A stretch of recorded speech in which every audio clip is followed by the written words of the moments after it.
Today's show is brought to you by Audible. Audible is offering our listeners a free audiobook with a 30-day trial membership. Just go to audibletrial.com/beat and browse the unmatched selection of audio programs. Download a title free and start listening. It's that easy. Go to audibletrial.com/BEAT.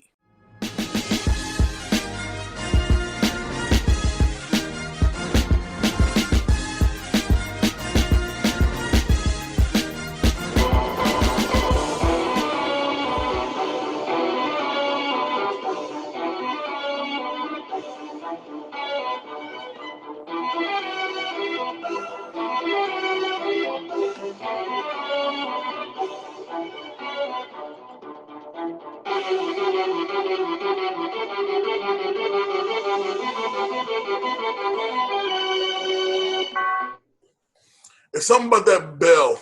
You get that last little guitar riff, and then they hit that burn. The TV show was so memorable for me that when all this talk with Disney Plus and everything was going on, they had a sale on Amazon Prime for like the animated series, and I had to buy them. I had to. I knew that they were cheesy still. I didn't care. Like, it was amazing.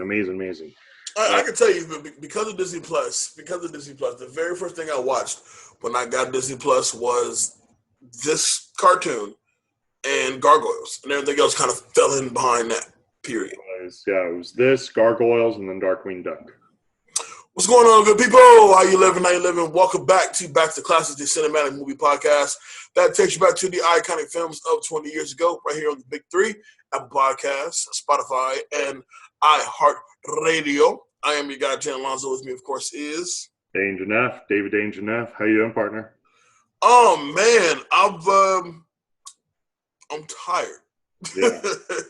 I'm definitely tired for sure. It's been a long week. I'm going as we record the show today. We're going into another long week. Things are happening. Good things as well.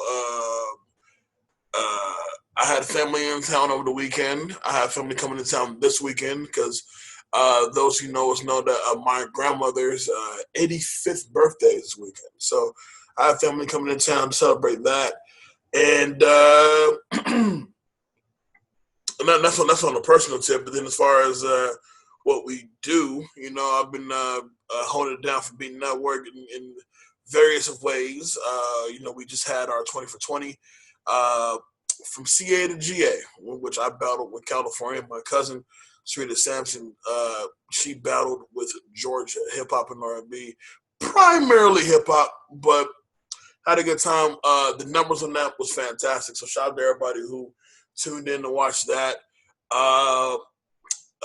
Yeah, just been busy, just cranking out stuff. So we'll have an announcement coming soon with this show as time progresses, but we'll get to that in a bit. What's up with you, man? Not much, man. I mean, feel like I saw you very recently. Not too much has been going on here. I mean, still working at home for now. The COVID cases are again on the rise. And unfortunately, we are kicking off this week with a little bit of, actually it isn't a little bit, it's very sad news. As we get into movie news, they have found the body of Naya Rivera, Glee star, apparently over in Lake Piro, California, Peru. Excuse me. She was found drowned. It seemed like she was, from what it was said, she was saving her son, and it seemed like she hit her head and possibly fell unconscious and then later drowned. There was already concerns of it when we were recording on Saturday, and today they found the body, and it was just all but confirmed at that point. So very, very, very sad news. When we recorded this show, the last show, I think that the news had just dropped that she was reported missing. Yeah, I think it was in the middle of our show too. Is when it actually Yeah, dropped. and Uh, so we're talking about 4 or 5 days later. Since then, uh, the Los Angeles County Sheriff come out and say that body was found. And they're saying no foul play, and really no one else has been reported missing in yeah, the it's just area. her and her son, right? We just heard in the sun. Yeah. Yeah.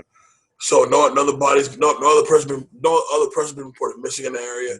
There are no other bodies hanging out around there either. So they figured once they found that body, it had to be her. And before the conspiracy theories kick in, the son's 4 years old, so let's relax.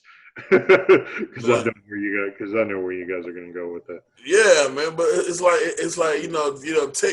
take the bullshit out of the equation and really kind of think about like as sad as we are to hear the news, think about what the son is going to experience, going Yeah, forward because he was 4 years old when his mom tragically passed away, and he was there when it happened. On top of that, so for him to be interrogated by police at 4 years old is insane to me. yeah. But rest in peace to Naya Rivera. Incredibly tragic story, but may you rest in internal peace. Absolutely. And The then, other go ahead. You the other bit of sad news that we unfortunately got. This really came out of left field. This was nobody really knew that this person was sick, and just dropped today, didn't it? I found out about it last night, and it was incredibly late last night. When I found out, it was like almost 11 p.m. when I found out. So not even 24 hours from this news cycle, the wife of John Travolta, Kelly Preston, who you would recognize her in roles from Jerry Maguire, Sky High, For the Love of the Game, unfortunately has passed away at the age of 55 or 57 from breast cancer. Apparently, she had been battling this for 2 years, and I guess treatments didn't go well. It was incredibly private. Nobody knew at all that this was something that she was actually going through at the time. And in a Instagram post statement from John Travolta, he stated how much of a wonderful and loving mother that she was. She leaves behind 2 kids, obviously. I feel bad.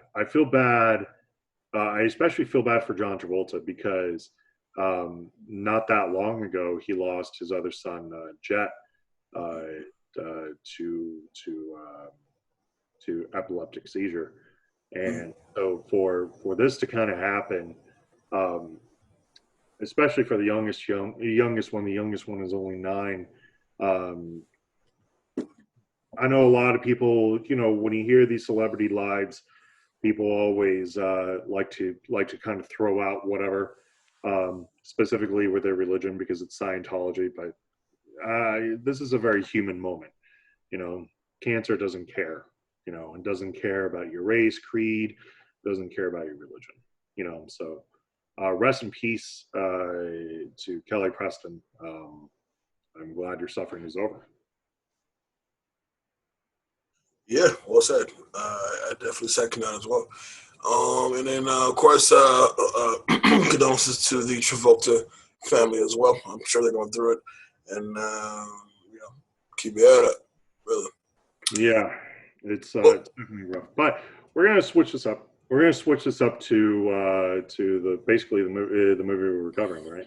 Or is there thank you something? for we'll get out of this mood killer, and we'll go to into today's movie, taking it back to the year 2000 with the original, the Mhm. first of its kind. X-Men original release date July 14th of 2000. Shares opening weekend with Thomas and the Magic Railroad and Ready to Run. Real quick, is it Alec Baldwin in that? Ready to Run. I know Sinbad's in it. No, the Thomas and the Magic Railroad. Oh, I don't know, but I was too old for Thomas and the Magic Train Engine at that point. I'm assuming it's the cartoon. Um, Yeah, X-Men, man. I have a lot of fond memories. I have a lot of fond memories of. Hold on. Production budget $75 million. Box office total 296. Production budget was $75 million. Box office total $296.3 million. Currently holding a. Oh, did I not write this down? 81%. 81%. I had 47%. That's really off. No, that's really off. No, 81% on Rotten Tomatoes. Audiences also really enjoyed this at an 83%. Critics love this movie for some odd reason. I don't know why. What do you think? You think that's fair? Rewatching it today, I think it is fair. It's like I said, it's the first of its kind. Mm-hmm. I told you before we started recording that this cast, they just looked so young at the time. 20 years ago really does show like this is 20 years ago, shit. And then the cast is so stacked from Jackman, and Patrick Stewart, and Halle Berry, and James Marsden, and Anna Paquin, and Ian McKellen, Ray Park. I mean, this Rebecca Romaine Stamos, like this cast was so stacked at the time. And like most Marvel stuff, you didn't quite know where the success would come from, or right. if it would even last. Right, because remember, like the year before, we had Blade, right? Right. And with Blade, we got what we wanted out of Blade, and we thoroughly enjoyed it. Outside of a weird line about climbing uphill on ice skates or whatever that was. But, no, because some motherfuckers always want to ice skate uphill. I still don't know what that means, but it was the line to end the movie for sure. All right, Blade. But this was cool. Really like the first ensemble superhero film that really tried to took something that people loved outside of the movie Mystery Men. But Mystery Men didn't have the following that X-Men definitely had. Like Mystery Men was fine, Ben Stiller film. A lot of people enjoyed it. I don't think it really ages that well personally, but with X-Men, it was weird because when I moved to the United States, I didn't know what a superhero was. I grew up on Dragon Ball Z, so I know that sounds a little bit weird, but it wasn't anything that we really considered. It wasn't like I had like action figures of superhero toys or whatnot. So X-Men was the first animated series and the first real thing that I really attributed to, and the reason why I attribute it so much, my mom worked for Pizza Hut in the early 90s, and going through the mid 90s as well. And Pizza Hut had a promotion where the promotion was if you order yourself like a medium or large pizza, you get a VHS tape of the first X-Men. And the first X-Men... Of this movie?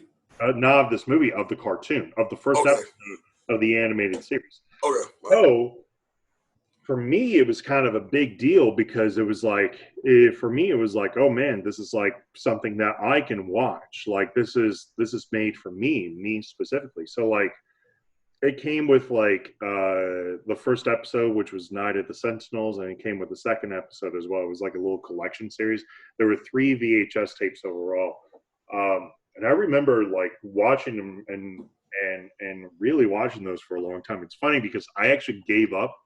I donated my VHS last year and donated all our VHS movies that we still had, and I actually saw that I still had same fucking X-Men tape, that was there. So it was definitely a really real heartwarming to kind of see. So I'm happy with this movie. I'm really excited about this movie. Obviously, I also love the fact that Hugh Jackman really made a believer out of me as far as him being Wolverine, because I'm so used to a short yellow guy, or a short guy in a yellow costume, and so here comes this 6 foot whatever, like That's not my Wolverine, you know what I'm saying? Right. But he really does like bring the character to life. Right. And Hugh Jackman is like 6'1" easily. And it's I find it hilarious seeing how synonymous it is when you think of like a character role. And this movie does a really, really great job of making three people synonymous with their roles. It's like I can't picture anybody else ever playing Wolverine. I can't picture anybody else ever playing Professor X, and I can't picture anybody else playing Magneto. Even though they did recast for two of those roles, Hugh Jackman was Wolverine for 18 years. mm-hmm. That's a long time to play the same role over a span of a long set of movies. And it's hilarious. And a little tidbit, I don't know if anybody knows this, but this is Hugh Jackman's first ever film debut role. Initially, this role was supposed to go to Doug Ray Scott, but he actually injured himself about 3 weeks into filming, and the studio wanted Russell Crowe, but Crowe turned it down. He decided to turn it over to his good friend who he had seen act in theater, Hugh Jackman, and the studio was running out of ideas at that point. So they were like, all right, we're gonna he auditioned well, we'll see what he does from here. Probably thinking that they were gonna recast his role. For him to stay in that role 18 years later, I mean, that's insane to think that a guy whose first debut film role wound up being an 18-year career out of it. You know, so I don't know. It's very impressive to me. How about you? Any real fond thoughts of X-Men before we get into this thing? Beside the fact that I hit you with that's not my Wolverine thing, but he made me a believer. I can tell you that it's insane to know that. Oh no, so let's not skip over Patrick Stewart and Ian McKellen for the most part, but Patrick Stewart has also been playing Professor X for 18 years, on top of all the other iconic roles that Patrick Stewart is known for. He's played this character for 18 years. So by the time we get to Logan, and you watch them evolve kind of like into this weird father-son dynamic, it was it's crazy at the same time, but it's something that you relive. From this first movie, how they look so young, leading all the way up to Logan. I may literally watch Logan sometime tonight just because I want to. That's a rough movie to watch late at night. Very cool. All right, so let's go ahead and kick this thing off. Couple of things I have to understand first, and this is one of those things that actually I think hurts the movie a little bit, is that they kind of have to prep your mind into thinking why exactly the X-Men are the X-Men. So there's a lot of narration, there's a lot of like exposition talk that's with this, and the idea is that when the X-Men were created, is that human evolution every once in a while, the role of mutation basically takes thousands of years for it to happen. Every once in a while, mutation makes a gigantic leap forward, and that's how the creation of the X-Men, the mutants, were born. And most mutants have a various wide range of abilities. Some of them very, very, very awesome. Some of them are not so awesome. But with this film, it kind of really quickly demonstrates how cool it could be. As you see in Nazi-occupied Poland, 1944, you have a young Erich Linscher separated from his parents upon the entrance of Auschwitz concentration camp. And while he attempts to reach them, he causes a set of metal gates to bend toward him. And this is a really awesome looking scene, because you're literally seeing like you're seeing like a mother cry out for her son. There's like 4 Nazi guys on him, like trying to pull him off, and for him to like bend and shape this like gate to his will. And of course, they have no idea what the fuck is going on. It was an emotion like almost immediately. This is the result of a mutant ability. Magneto's powers is the result of a mutant ability to basically bend and shape magnetic fields and control metal manifesting. He is quickly knocked out by the guards later on. In the not too distant future, is what they literally say. So 50 years later, there is a senator, U.S. Senator Robert Kelly, who's played by Robert Davison. R. Kelly, huh? Yeah, R. Kelly, who attempts to pass what is known as the Mutant Registration Act in Congress, which basically forces mutants to reveal their identities and abilities. There at this meeting is Dr. Jean Grey, played by Famke Jensen, Eric Lensher, who is much older now and is played by Ian McKellen, and who now goes by the name Magneto, and his telepathic colleague, Patrick Stewart, coming almost directly straight off his Star Trek fame at the time, as Professor Charles Xavier. And here's the argument between both, and this is why I really like this movie, because it's a really strong argument for both sides, and it's why you can see a lot of great sci-fi that comes from Eric. Charles believes that mutants and humans can work and live together to build a better world, but it takes acceptance from both sides to basically see it. He believes that while mutants are more powerful in their role, by them being able to control their powers and to educate the public, he can then make it where a world where mutants and humans can live together. He also runs a school, which is the Charles Xavier School of the Gifted, which is really just a front for what the X-Men, or like there's a whole fucking plane that comes out of there. Magneto's role, of course, has a very negative perception of humans, which he believes, now that mutants are more prominent, that they have overcome the weakness of man, and that their role is to run mankind, as they no longer possess the capabilities that's necessary to really make a difference. And here's the thing: while most people side with Charles, there is a point to Magneto's role, because when you look at natural human behavior, when man is presented with the unknown, what does man do? Do they react positively or negatively? Reactionally? Yeah. Negatively. That's what we always do. That's what we always do, exactly. Right. So for Magneto's whole thing of just saying it's easier if we just take control and let the mutants take over, there really is an argument for that, especially when it considered that most people are afraid of you and want to hunt you down. Mm. Well, that's mankind for you. Like what people fear, but they don't understand, and what they don't understand has to die. Absolutely. In Meridian, Mississippi, we get the introduction to 17-year-old Marie Diaconto, who accidentally puts her boyfriend in a coma after she kisses him, because of her mutant ability to basically absorb the power and life force of others. And it's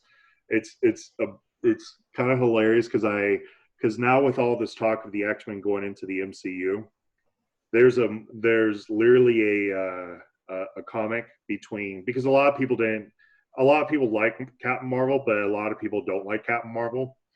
There's a comic where literally Rogue takes Captain Marvel's powers and like bitch slaps the shit out of her basically in the process, because Captain Marvel couldn't really do anything. It was just like a simple touch. That's all it took. Marie runs away from home and she adopts the name Rogue. She travels up to Laughlin City, Alberta, where she meets this really tall, shirtless, with a really bad haircut and really bad chops. Let's be honest here. It don't fit his face at all. Of Wolverine. No, it really did. It got better. it got so much better. But when he's like out on the bed at first, like when they get rescued and whatnot, you can really see like how bad the cut looks on him. And I'm like, ooh, yeah, that didn't age well at all, sir. Said, not my Wolverine.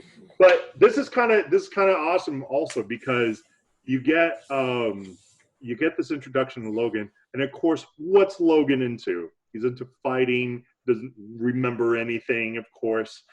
And he just straight up like gets into UFC style fights in Alberta. I mean, it's a cage and everything, you know.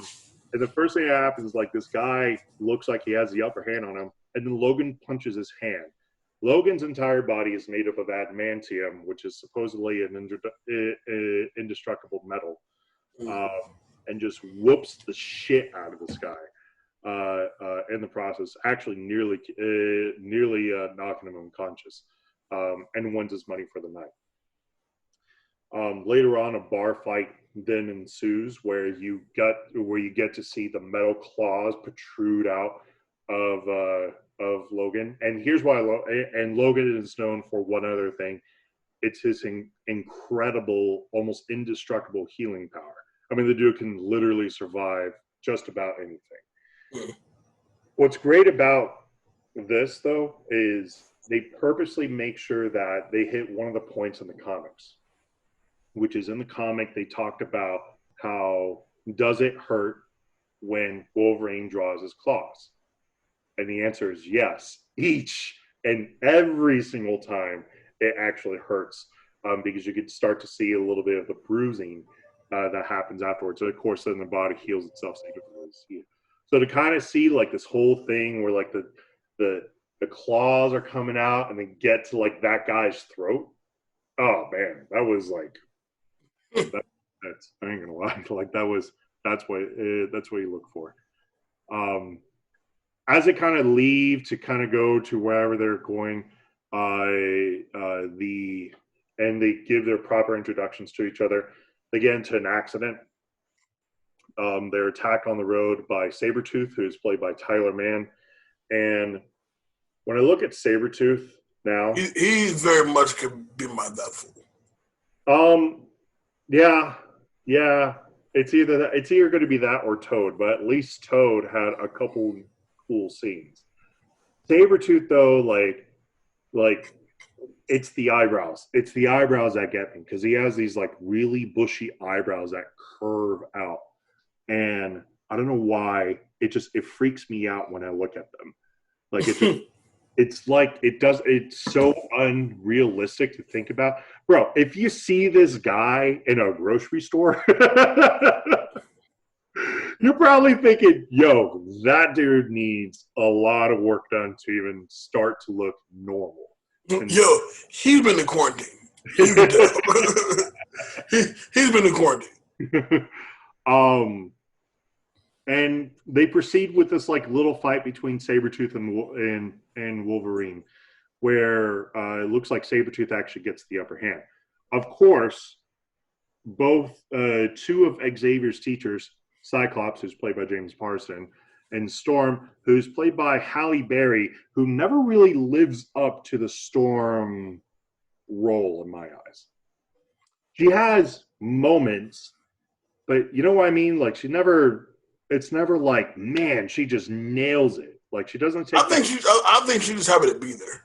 Personally, I think as the things progress, because she plays Storm 2 other times up until she plays Storm 4 other times, X2, X3, and then she makes an appearance in Days of Future Past. Yeah, but the Days of Future Past is more like a cameo, if anything. Sure, but she still played them. Right, but 2 and 3 is when she kind of more so comes more into the character of Storm. I feel like definitely 3. 2, she's still working through it. You know, I feel like they played it to where like she's just happy to be there. Right. So they arrive and save them, and they are then brought to Xavier's mansion and School of Mutants, which is located, of course, in Westchester County in New York. And I mean, it's a school, like it's a legit school, and it's one of those things I really wish that kind of I really wanted to see like a live action TV series just based upon the school itself, like a teenage drama or whatever. You could even do a Riverdale version of it. I thought it would have been cool because you get my boy Sean Ashmore from Animorphs. Animorphs. That's right. That's what I read. I didn't even read Goosebumps. I read Animorphs. Who is playing Iceman. Xavier, after basically inspecting Logan, realizing that he's lost like all of his memories and whatnot, he tells that Magneto appears to have taken interest into him and ask him to stay while Xavier's mutants, the X-Men, investigate the matter. And also Rogue decides to enroll in the school. Also in the process, go ahead. Oh, I was gonna pick up the where Senator Kelly gets abducted by Magneto. Go ahead, take over.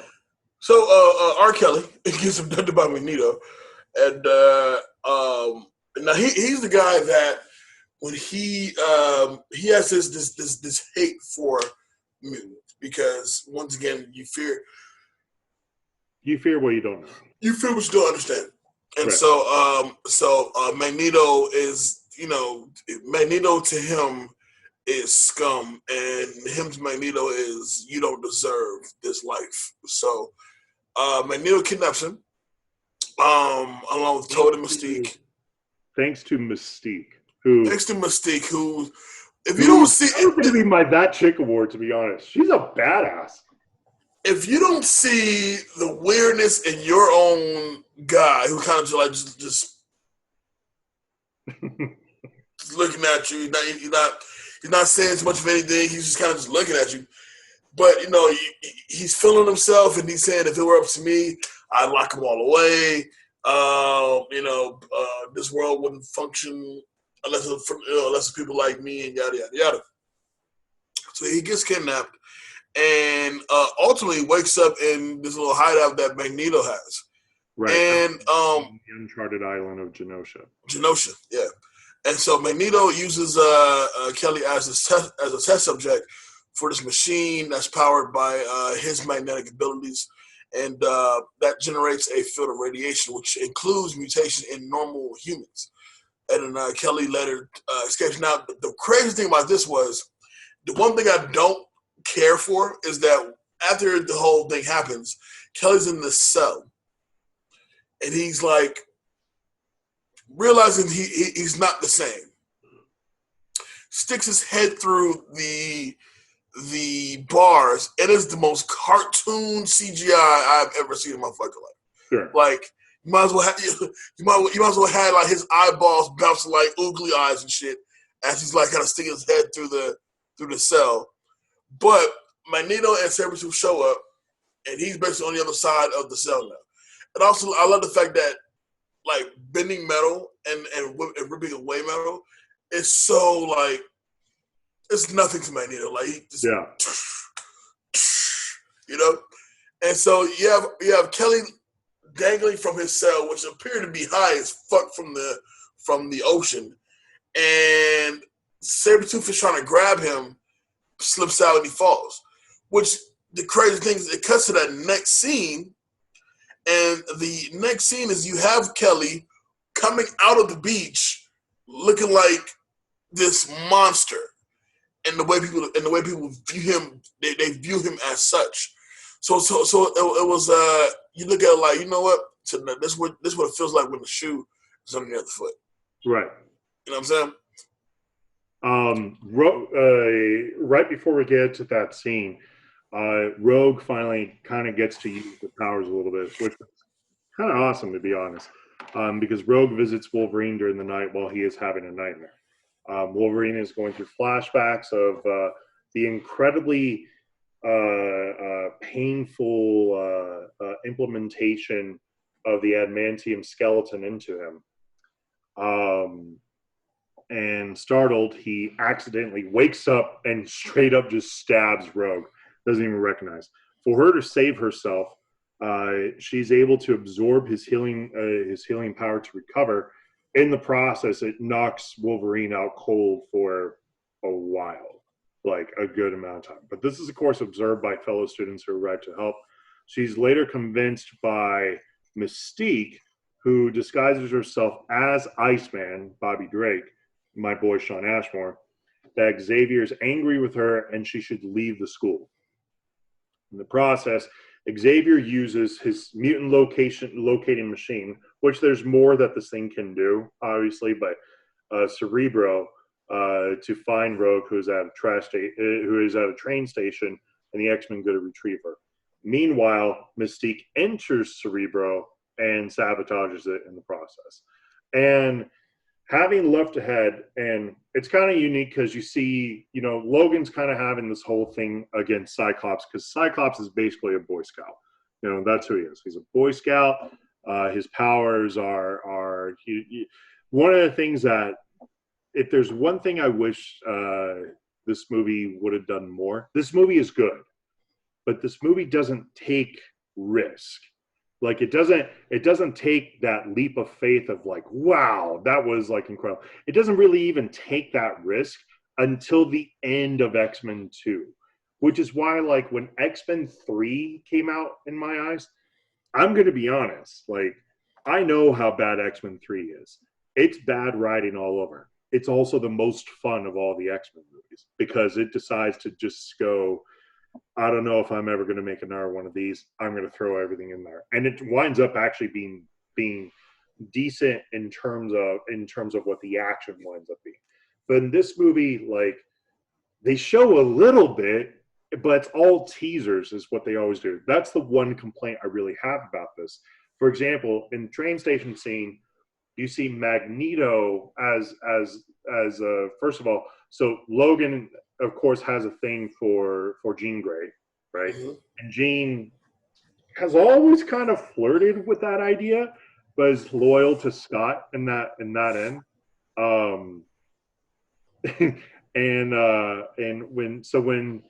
So when he decides to like take off by stealing Scott's bike, which is kind of awesome, and he finally arrives to basically like find Rogue on the train and convince her to return to school. Magneto arrives, and there's a particular comic. Also, again, this is where comic and movie is always going to be different. It also depends on the rating of the movie, obviously. But where Magneto literally peels the skin off of Logan, exposing the adamantium totally and completely, and Logan has to use his entire ability to basically revive himself. In a PG-13 movie, which I think this is what this movie was rated, That's not going to happen. But there could have been something a little bit more than what they basically gave us, which was you see Magneto bending the skeleton of Wolverine, and Wolverine has like no chance, and subdues Rogue, revealing it was Rogue who he wants rather than Wolverine. So the whole plan is to amplify the power basically of Magneto to change a whole island of people at this point, a whole island of humans to be whatever. Although Xavier attempts to stop Magneto by mentally controlling Sabretooth, there's this really great scene, and this is probably my most iconic scene of the film, because you're getting the power struggle between Charles and Eric, and a whole bunch of cops come out, and the first thing Magneto does is he takes these cop cars and just slams them on top of each other, right? Then as all the cops have their guns pointed at him, Magneto goes and just swipes all the guns, no problem, turns them around and says, "Let me go, or I don't know if I'm going to be able to stop all of these bullets." And it's just basically this huge game of chicken. Cocks the gun, and he fires the first bullet. And you're seeing this cop. I don't know why the cop doesn't move, but I would have easily moved. You're seeing this cop who's having a bullet basically drill itself into his head, screaming when finally Charles lets go, which of course forces Magneto to basically to take off as well. Meanwhile, Kelly arrives at Xavier's school, and once Xavier reads his mind to learn about Magneto's machine, they realize a strain of power in it nearly killed Magneto, and the group deduces he intends to transfer his powers to Rogue and use it to power it at the cost of her life. Kelly's body rejects his mutation, and his body very quickly dissolves into liquid. And a kind of creepy and sad scene, because you have Halle Berry holding his hand, and he says, "I imagine, what do you guys do with the people that hate you guys so much? And is it ever hard to really work with these people that hate you so much?" And she says, "Yeah, sometimes it's very difficult, but we do what we have to do." And he says, as his dying words, "Well, this is one less person they have to worry about hating you guys." Now seeing the shoes on the other foot, like you said.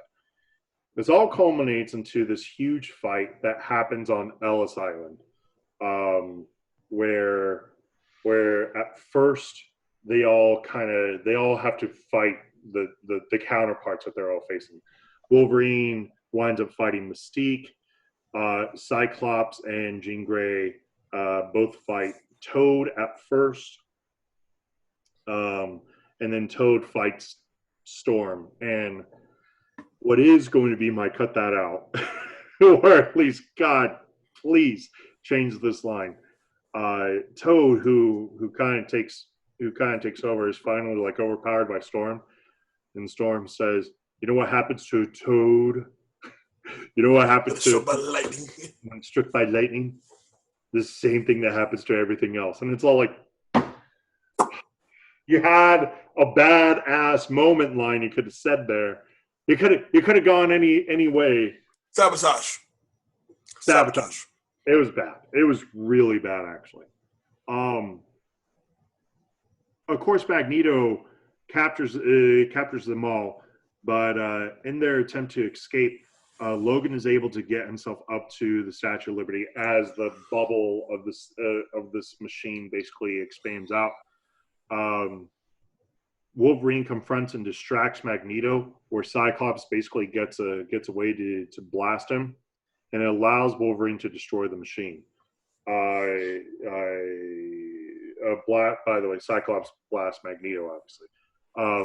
Wolverine then transfers his powers to Rogue, and his healing abilities rejuvenate her, while again knocking him out for several days. Professor X and Wolverine obviously recover from their comas. The group also learns that Mystique had escaped the island after she got 3 holes into her stomach, and is impersonating Senator Kelly. Xavier gives Wolverine a lead to his past to an abandoned military installation in Canada, and Magneto is imprisoned in a complex construction of plastic and is visited by Xavier, where Magneto warns that he intends to escape one day and continue the fight. Like a up in saran wrap. That makes sense. I mean, pretty much. Like, I still really like the dynamic of the two of them, and of the two of them in this movie so much, because you're really getting the sense of a huge power struggle between the both of them. But it's also clear as day that they were at one point partners and or friends. Yeah, absolutely. And they still technically are really good friends with each other. It's just a matter of their ideal differences causes them to kind of go a different light. Yeah. Takeaways. Who's gonna get that guy work? Going to be 3 people. It will be Charles Xavier, played by Patrick Stewart. It will be Magneto, played by Ian McKellen, and Logan, played by Hugh Jackman. And the reason why it's tough for me to say, oh, this one guy really stood out in the movie, because all 3 of them brought something to it. Charles, with his elegance and grace and his persuasiveness, to feel like kind of the father you never had. Magneto for playing a beautiful and complicated villain. This is a guy that was an Auschwitz survivor, and winds up being the major villain, whose powers, while they are evil, he still doesn't really wind up killing anybody in this movie. True. He doesn't kill anybody in this movie at all. And then, of course, Logan, because, well, Logan, first of all, it gives us the introduction to Hugh Jackman. He had such a big role to play with basically the most iconic X-Men character, Wolverine, to turn around and really just nail the aggression, anger, the badassness of him, and never really missing a beat, even as the movie continues forth. Yeah, I'm going to give it to those three. That's your court. Gonna go to Rebecca Romajan Stamos. What'd you go? Rebecca Romajan Stamos. She's no right, but it's Rebecca Romaine. Romaine? It's not Roman. No, but actual pronunciation, Romaine. Fair enough. Rebecca Romaine. Romajan. Rebecca Romaine Stamos. It goes to Mystique. And the reason why is, while there are more lines that are given to people like Jean Grey, Famke Jensen just doesn't look confident in being Jean Grey, which may actually be Jean Grey ish in that sense. But after seeing her in a James Bond movie, you can really tell that she was out of her comfort zone. I can't give it to Storm because Storm, like you said, looked like she was happy to be there. Anna Paquin is cool. Her powers are cool, but she's still a little bit too immature to really root for. So I give it to Mystique. And the reason why is because Mystique is an actual badass. Holds her own with Wolverine, holds her own with the others, has an incredible power, incredibly talented, and she's sexy while doing it, even in all that blue skin. It's blue scaly. It's a vibe. It really is. She's just awesome. That full word. I am going to agree with you. I'm going to give it to Sabretooth. He's just there. He just seems like the big bad bully. And a lot of people would turn around and have a problem with this because of the history of both Wolverine and Sabretooth that we all learned and loved through the comics. For him to just kind of seem like a henchman, why even have Sabretooth in there in the first place? You know what I mean? You literally could have picked you had your pick of villains that you could have just thrown in there to play exactly the same role. And there's nothing special about Tyler Mane as Sabretooth. Cut that out.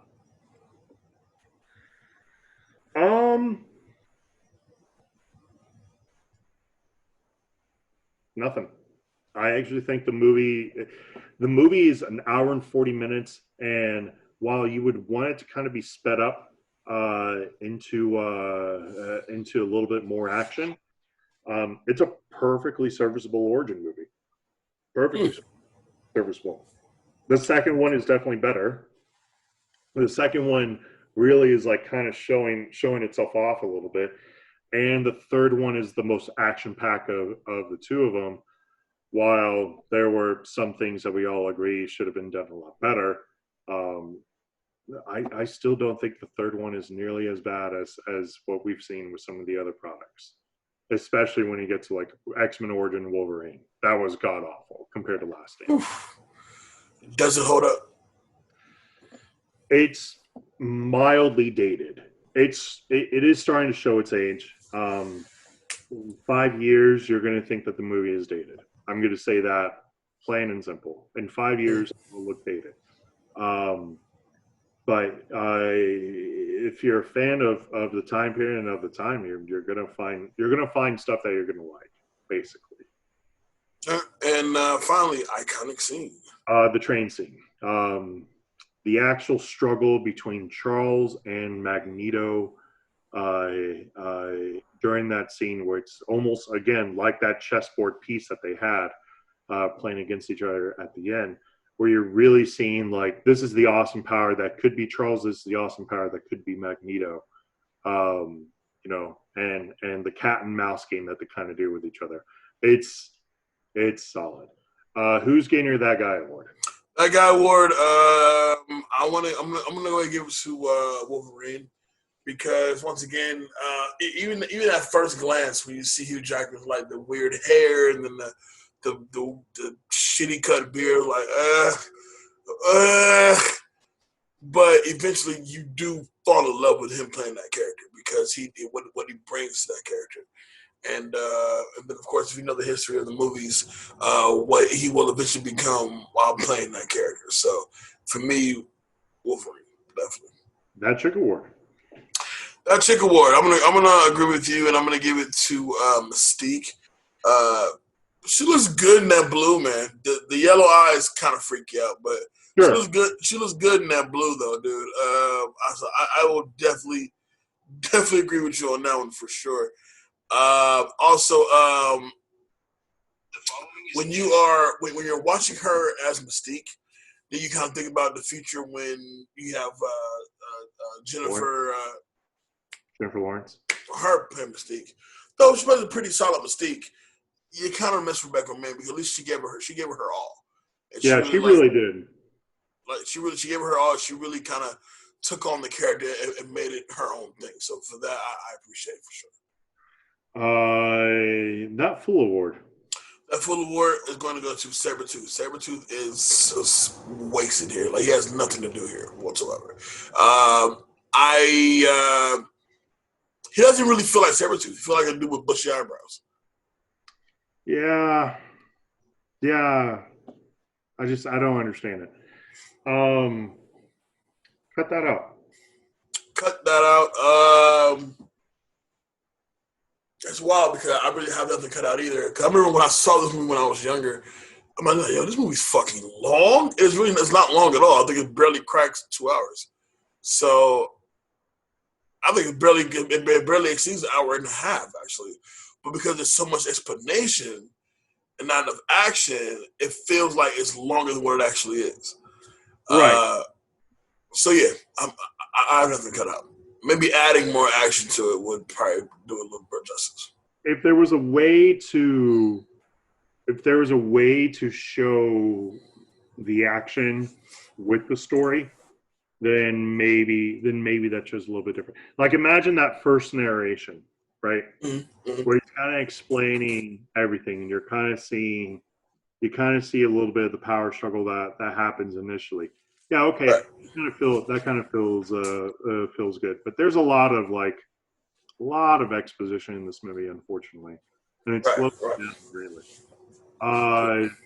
Does it hold up? It is beginning to age. It's definitely beginning to age,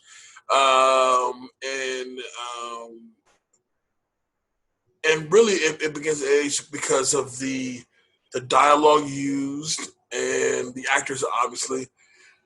But as we're in 2020 and this movie came out 20 years ago, it's definitely beginning to show its age, for sure. So I say in the next 2 to 3 years, it's old. Yeah. And finally, iconic scene. Simple and plain. Even when I was a kid to even present day right now, when you have this consistent like kind of back and forth between Cyclops and Wolverine. They get to they get to Ellis Island. Wolverine smashes the alarm with his claw, and it hits Cyclops with a. Love it. I thought I was genius. Fair enough. All right, so let's get to some quick hits. We can wrap this thing up, man. Quick hits. Where we at with it? Quick hits. And I got my list. Are you ready? I'm ready. All right, quick hits. And we're going to kick it off like this. Shortly after accepting the role of Magneto, Sir Ian McKellen was offered the role of Gandalf in The Lord of the Rings, which originally he had to decline. He spoke to director Bryan Singer about his interest in making The Lord of the Rings, and Singer agreed to rearrange this movie's shooting schedule so that McKellen would finish up his scenes by the end of 1999, freeing him up to travel to New Zealand in January of 2000, where Lord of the Rings had been in production since October of 1999. Hugh Jackman took ice-cold showers every morning of filming in order to help get into character. This tradition started when jumping into the shower at 5 a.m. before realizing there was no hot water. Shocked awake but not wanting to wake his sleeping wife, he gritted his teeth, bore it, before realizing that this mindset, wanting to scream and lash out at something but having to hold it in, was a mentality that Wolverine is in constantly. He then made cold showers his Wolverine preparation routine for each movie featuring the character. This is the only movie where Storm has a Kenyan accent, indicating her nationality from the comics. For all of the other installments, Halle Berry used her own American accent. I didn't hear no Kenyan accent at all. So, okay. To celebrate her last day on set, Rebecca Roman Stamos brought in a bottle of tequila, which she gave to her fellow cast and crew during a break in filming. Unfortunately, that day, she happened to be filming the Wolverine and Mystique fight scene. She threw up blue-colored vomit from the chemicals in her makeup all over Hugh Jackman. Cool. According to the official profile by Marvel, Wolverine is a very short character at 5'3" tall. Hugh Jackman is nearly a foot taller at 6'2". Yeah, he's a big dude. Oh my God. Oh, that's terrible. Hugh Jackman got his testicles caught in his harness after a 6-foot jump off the set Statue of Liberty. I'd be pretty mad. I'd be upset. Let's do one more. There's a good one. Okay, so Kirsten Dunst, Sarah Michelle Gellar, and Christina Ricci were considered for the role of Rogue. Natalie Portman turned down the role of Rogue as well. And my last one, many of the X-Men from the comics who didn't have major roles in this movie appear as minor characters in the school.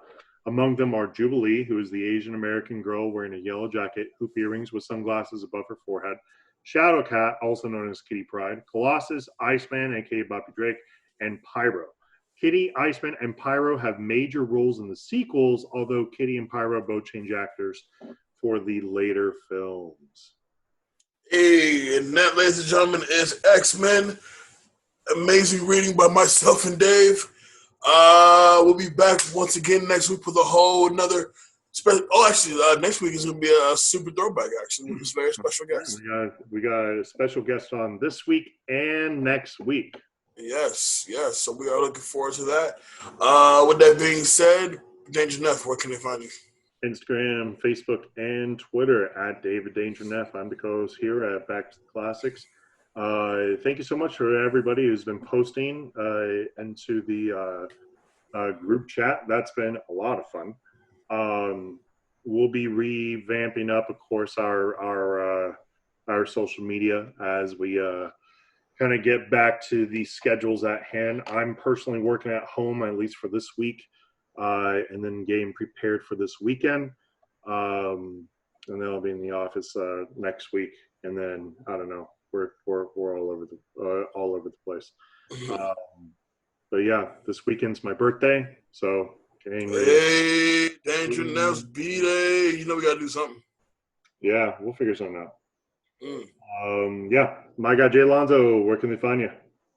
You can now find me planning out Danger Neff's birthday. But besides that, on all the social media, simply at I am Jay Alonzo.